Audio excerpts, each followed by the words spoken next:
స్వయంపాకంలో ఈ 3 వస్తువులను తప్పకుండా దానం ఇవ్వాలి, ఈ 3 వస్తువులు మాత్రం ఇవ్వకండి.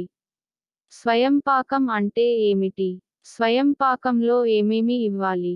స్వయంపాకంలో ఏ వస్తువులు ఇవ్వడం వల్ల శుభం కలుగుతుంది? అలాగే స్వయంపాకంలో ఈ వస్తువులు అస్సలు ఇవ్వకూడదు అని పండితులు చెబుతున్నారు. ఆ వస్తువులు ఏమిటి?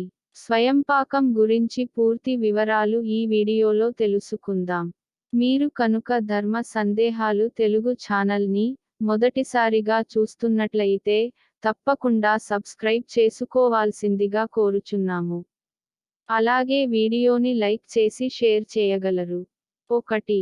స్వయంపాకం అంటే ఏమిటి?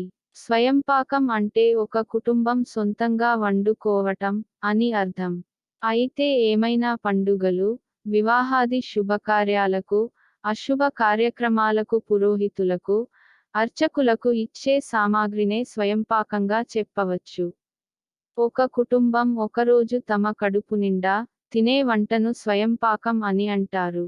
మనం ఎవరికైనా స్వయంపాకాన్ని దానం ఇచ్చినప్పుడు, వారు ఆ స్వయంపాకంతో ఆ రోజుకు సరిపడా వంటలను చేసుకోవడానికి సరిపడా వస్తువులను ఇవ్వాలి.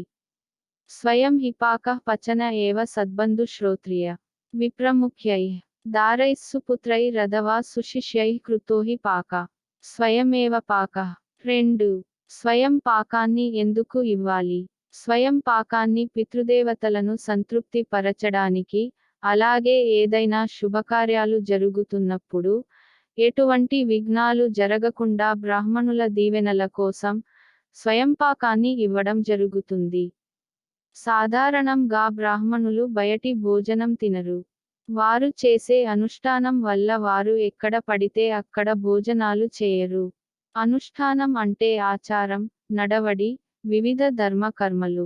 అందుకోసం వారిని ఇబ్బంది కలిగించకుండా బ్రాహ్మణులనే స్వయంగా వండుకోమని ఇచ్చే వస్తువులను స్వయంపాకం అంటాము.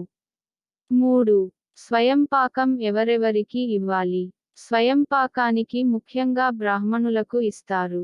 అలా కాకుండా స్వయంపాకాన్ని హరిదాసులకు, సాధువులకు, అలాగే తినడానికి తిండి లేని పేదవారికి ఇవ్వవచ్చు అని పండితులు చెబుతున్నారు.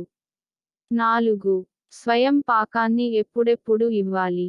స్వయం పాకాన్ని ఏదైనా పర్వదినం రోజున, లేదా ఏకాదశి రోజున, లేదా పితృదేవతలు మరణించిన రోజున బ్రాహ్మణులకు లేదా సాధువులకు స్వయం పాకాన్ని ఇస్తారు. 5. స్వయం పాకంలో ఏమేమి వస్తువులను దానం ఇవ్వాలి? స్వయం పాకంలో ముఖ్యంగా ఉండవలసినది బియ్యం. ఒక బ్రాహ్మణుల కుటుంబం ఒకరోజు వండుకోవడానికి సరిపడా బియ్యాన్ని ఒక సంచిలో వేసి మూట కట్టాలి. 1 కేజీ వరకు బియ్యం అనేవి ఉండాలి. ఎందుకనగా ఒక కుటుంబంలో భార్య, భర్త మరియు పిల్లలు అందరూ కలిసి తృప్తిగా భోజనం చేయాలి. తర్వాత కందిపప్పు పావు కేజీ లేదా అర కేజీ వరకు దానం చేయవచ్చు. ఇంకా మీ శక్తి కొలది ఎక్కువగా ఇచ్చుకోవాలి అనుకుంటే దానం ఇవ్వచ్చు. కందిపప్పుతో పాటు చింతపండు, కారం లేదా పచ్చిమిర్చి, లేదా ఎండుమిర్చి, మరియు 1 కళ్ళు ఉప్పు ప్యాకెట్టు ఇవ్వాలి. తీపి కొరకు బెల్లం కూడా ఒక కవర్లో పెట్టి ప్యాక్ చేయాలి. ఇక్కడ కళ్ళు ఉప్పును బ్రాహ్మణులకు దానం చేయడం వలన అప్పుల బాధల నుండి బయటపడవచ్చు అని పండితులు చెబుతున్నారు. అలాగే తాజా కూరగాయలు, టమాటాలు, వంకాయలు, బెండకాయలు, క్యారెట్, బీన్స్ ఇలా ఏమైనా 4 రకాల కూరగాయలు ఉండేటట్లుగా చూసుకొని ఒక కవర్లో కట్టి ప్యాక్ చేయాలి. అలాగే తాజా ఆకుకూరలు. బ్రాహ్మణులకు ఆకుకూరలు దానం ఇవ్వడం వలన శుభ ఫలితాలు కలుగుతాయి. ఎండిపోయిన ఆకుకూరలు కానీ, లేదా ఎండిపోయిన కూరగాయలు కానీ బ్రాహ్మణులకు దానం ఇవ్వకూడదు. వారు వంట చేసుకునేటప్పుడు పాడైపోయిన, లేదా కుళ్ళిపోయిన లేదా ఎండిపోయిన కూరగాయలను ఇవ్వడం వలన వాటిని పారవేస్తారు. అలా పారవేయడం వలన పుణ్యంకి బదులు పాపం వస్తుంది. కనుక బ్రాహ్మణులకు ఇచ్చే కూరగాయలైనా, ఆకుకూరలు అయినా, పండ్లు అయినా తాజాగా ఉండేవి మాత్రమే ఇవ్వవలెను. అలాగే పెసరపప్పు, నూనె, ఆవాలు కూడా దానం ఇవ్వవచ్చు. కూర గుమ్మడికాయను బ్రాహ్మణులకు దానం ఇవ్వడం వలన అద్భుతమైన ఫలితాలు కలుగుతాయి. అలాగే స్వయంపాకంలో ఈ 3 వస్తువులు పెట్టడం వలన 1000 రెట్ల ఫలితం కలుగుతుందని పండితుల చెబుతున్నారు.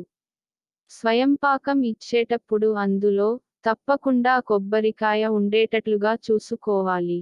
కొబ్బరికాయను పరమశివుడితో పోలుస్తారు. సృష్టి, స్థితి, లయ కారకుడు పరమేశ్వరుడు. అటువంటి కొబ్బరికాయను బ్రాహ్మణులకు దానం ఇవ్వడం వలన ఈ మొత్తం బ్రహ్మాండాన్ని బ్రాహ్మణులకు దానం ఇచ్చిన ఫలితం కలుగుతుంది. ఇక రెండవ వస్తువు, కూర గుమ్మడికాయను తప్పకుండా స్వయంపాకంలో దానం ఇవ్వాలి.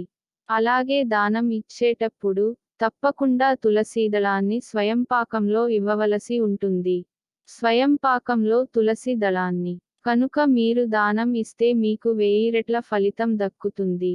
శ్రీకృష్ణ తులాభారంలో సత్యభామ శ్రీకృష్ణుని తూచడానికి చాలా బంగారం తూకంలో పెడుతుంది. కానీ శ్రీకృష్ణుడు అంత బంగారం పెట్టినా కూడా తూగడు. కానీ రుక్మిణీదేవి ఒక్క తులసీ దళాన్ని తులాభారంలో వేయగానే శ్రీకృష్ణ పరమాత్ముడు యొక్క తులాభారం విజయవంతం అవుతుంది.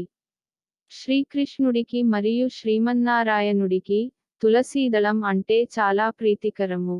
కనుక స్వయంపాకాన్ని దానం చేసేటప్పుడు తప్పకుండా అందులో తులసిదళం ఉండేటట్లుగా చూసుకోవాలి. ఇంకా స్వయంపాకంలో మీ శక్తి కొలది పాలు, పెరుగు దానం చేయవచ్చు. అలాగే నెయ్యిని తప్పకుండా దానం చేయాలి. చిన్న ప్యాకెట్టు అయినా స్వయంపాకంలో నెయ్యి ఉండాలి. మరియు తప్పకుండా అరటి పండ్లను స్వయంపాకంలో దానం ఇవ్వాలి. ఎందుకనగా భోజనం చేసిన తర్వాత ప్రతి ఒక్కరూ అరటిపండును తింటారు. కనుక ఒక 6 అరటి పండ్లు అయినా తప్పకుండా దానం ఇవ్వాలి. ఇక అన్నింటికంటే ముఖ్యమైనది తాంబూలం. దక్షిణ తాంబూలాన్ని ఈ విధంగా బ్రాహ్మణులకు ఇవ్వాలి.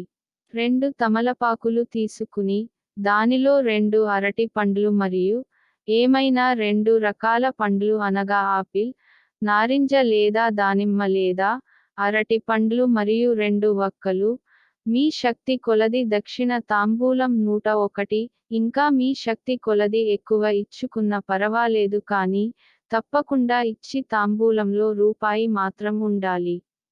ఇలా స్వయం పాకానికి ఇవ్వవలసిన వస్తువులను ఒక్కొక్క వస్తువును ఒక్కొక్క కవర్లో పెట్టి ప్యాక్ చేసి ఒక పల్లెమును లేదా చేట లేదా తట్టలో పెట్టి బ్రాహ్మణులకు ఇవ్వాలి.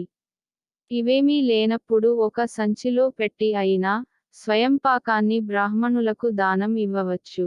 బ్రాహ్మణులకు స్వయంపాకం దానం ఇచ్చిన తర్వాత కాళ్లకు నమస్కారం చేసుకోవాలి. ఇలా స్వయంపాకాన్ని బ్రాహ్మణులకు ఇవ్వడం వలన పుణ్య ఫలితం దక్కుతుంది.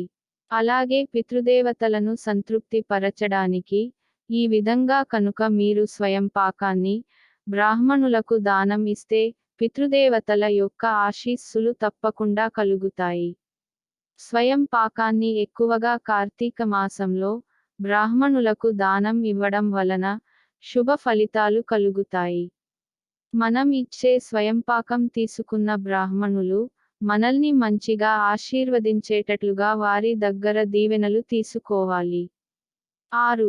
ఇక స్వయంపాకంలో అస్సలు దానం ఇవ్వకూడని 3 వస్తువుల గురించి ఇప్పుడు తెలుసుకుందాం. స్వయంపాకంలో ఈ 3 వస్తువులను ఎట్టి పరిస్థితుల్లోనూ బ్రాహ్మణులకు దానం చేయకూడదు. ఉల్లిపాయ, వెల్లుల్లిపాయ మరియు సున్నము. ఎందుకనగా బ్రాహ్మణులు ఉల్లిపాయను తినరు. మరియు వెల్లుల్లిపాయను కూడా బ్రాహ్మణులు తినరు. చాలామంది తాంబూలంలో తమలపాకులు, వక్కలు, సున్నమును పెట్టి ఇస్తారు. అలా బ్రాహ్మణులకు సున్నమును పెట్టి తాంబూలం ఇవ్వకూడదు. కనుక బ్రాహ్మణులకు దానం ఇచ్చేటప్పుడు ఈ 3 వస్తువులు లేకుండా చూసుకోవాలి. సర్వేజనా సుఖినో భవంతు.